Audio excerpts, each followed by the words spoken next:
The Tao of Self-Confidence, episode 421. Welcome to the Tao of Self-Confidence, where I share stories of amazing women who have discovered their inner journey to self-confidence.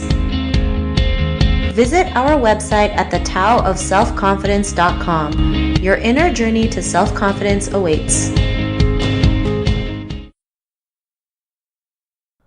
Well, hello friend. Welcome to the Tao of Self-Confidence, where I share stories of amazing women who have discovered their inner journey to self-confidence. I'm your host today, Sheena Yap Chan, and today I have a phenomenal lady on the show today. She is a fitness trainer and also a recreational marathoner, so I'm really excited to have her on to share her story with us today. So without further ado, I'm going to introduce you to Virginia Lee. Virginia, how are you today? Maybe you can fill in a little bit more about yourself to our listeners. Sure. Hi, Sheena. I am a Toronto area fitness trainer. I've been at this job for the last 14 years. I love it. And as part of being a fitness trainer and motivating other people to get to their particular goals, I myself am working towards a long-term fitness goal that is running 50 marathons by the age of 50. Wow, that's quite a goal. How many have you done so far? I've run 41 full marathons. So you're almost there. I'm almost there. Congrats. Thank you. And Virginia, what's your cultural background? I am a Canadian Chinese girl. Thanks for sharing that. And what would be your favorite self-confidence quote? My favorite self-confidence quote would really be that, it's not about what you look like, it's about what you do.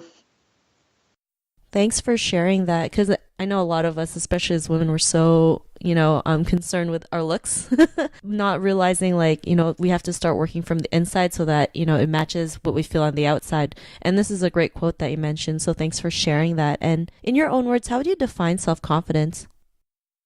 I define for myself self-confidence, the ability to not think about what we look like and just do what you know you want inside. Because at the end of the day, only you know what you want to do with your life and with your body and your mind. But if you sometimes stop and think about what it looks like, you will inhibit yourself. So I always say, just think about what your movement is, what it is that you want, and just go for it. It doesn't matter what it looks like. Thanks for sharing that. I know sometimes we feel like, we expect this one path, not realizing it might not go that way, and that's fine. Maybe it's not supposed to go that way and it could go another way. And just because it may look bleak, something good always comes out of it. So I really like that you mentioned that, just going for it no matter what it looks like. And, what was your life like before your discovery of self-confidence? My life before that was, before I became a fitness trainer and before I became more devoted to marathoning and running, I was just an average mid-20-year-old girl that was, going through the paces, working her job, not loving her job, not very confident about myself. I would often go to the gym and, always aspire to be someone else and to be something that I wasn't. And eventually when I found out that I could run, I just kind of went with that, and I don't think about what other people look like anymore. I don't think about what other people think of me anymore. I just worry about me being able to do the things I want to do. And that builds my confidence. I think this is something we all go through, right? Especially when you work a job, especially a job that you don't love, right? A job that you hate. Like you feel like there's something more out there. There's something more out there, but you still kind of do it because you follow what everyone else is doing. And what propelled you to go and start running, especially creating a goal like running 50 marathons? Was there an aha moment in your life when you realized you just went ahead and did it?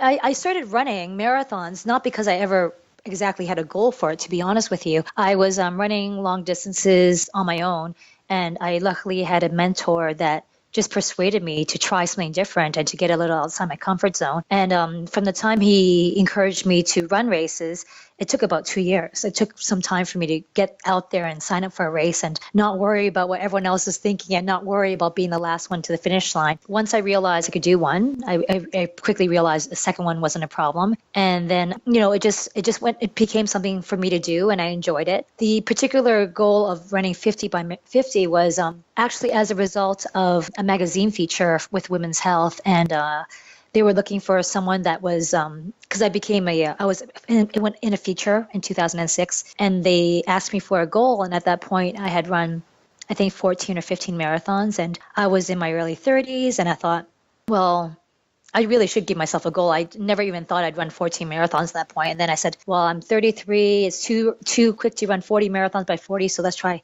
50 by 50, and that became my goal. The women's health feature came through, and this is what I've been working on since. Wow, that's pretty amazing. I like how you mentioned if you can do one, you can do another one. And I think people forget that, right? Like if you can do it once, you can always do it again and again and again. And I know the first time might be the hardest, but I mean, it gets easier. Well, I don't know if running 40 marathons for you, I'm sure it gets a little bit easier, but that's amazing, right? Like no one would ever think, well, maybe I could run 50 marathons by the time I turn 50. A lot of people are like, well, I'm 50. I don't think I can do it. Yes, but you can't think of it. Yeah, absolutely. And it's and I understand as well, things change. And that's actually why I rushed trying to get done way before 50, because things do happen in life. And I feel good now. So I thought I'll just go for it, and I'll do the best I can. And it's been a great path. And I've met so many amazing people, amazing women as a result of this path. I won't lie. And because of this, like, what's your life been like now? I feel very blessed. I'm very active. I love the job I'm in right now. I do attribute my confidence as a result of running is a big reason why I was able to leave the job I didn't love before, because I realized, if I can accomplish this, I can get out of this job. There has to be a way to find a job that I love. And again, gratefully, I found it, and I feel very lucky to be around people that encourage me and support me in my goals. And in turn, I'm able to support them in their particular goals too. Awesome. Well, thanks for sharing that. And to the woman who's listening to your episode, she may be in her own journey of self-confidence. What would be that one tip you would give to her? To not listen to those voices, to not hear other people say, no, you can't, no, you shouldn't, to hear that inside voice that only you know you have inside, and just go with it. Like, just have confidence and work towards that goal, and never, ever lose that voice. Never lose that voice. Thanks for sharing those great tips. And if our listeners wanted to get to know a little bit more about you and what you do, is there any links or social media profiles we can connect with? I am on Instagram. I'm on Facebook. I'm not a great social media person, but I do try to, submit something daily or weekly. I'm on Instagram as On The Verge, ONTHEVIRGE, my name, and on Facebook, Virginia Lee. Thanks for sharing that. And to our listeners, if you want to connect with Virginia, you can also head on over to thetowofselfconfidence.com and search for Virginia's name. Her show notes will pop up along with everything else we talked about. And I just really want to thank Virginia today for taking the time to share her story with us on self-confidence. So thank you so much, Virginia. Thank you, Sheena. It's my pleasure. It's my honor. Not a problem. It was really great having you on the show. And to our listeners, be on the lookout for another new episode of another amazing woman's journey to self-confidence. And we'll talk to you soon. Bye for now. Thank you for tuning in to another amazing episode of the Tao of Self-Confidence. Get your free self-talk tape for building self-confidence by visiting our website at thetowofselfconfidence.com. Your inner journey to self-confidence awaits.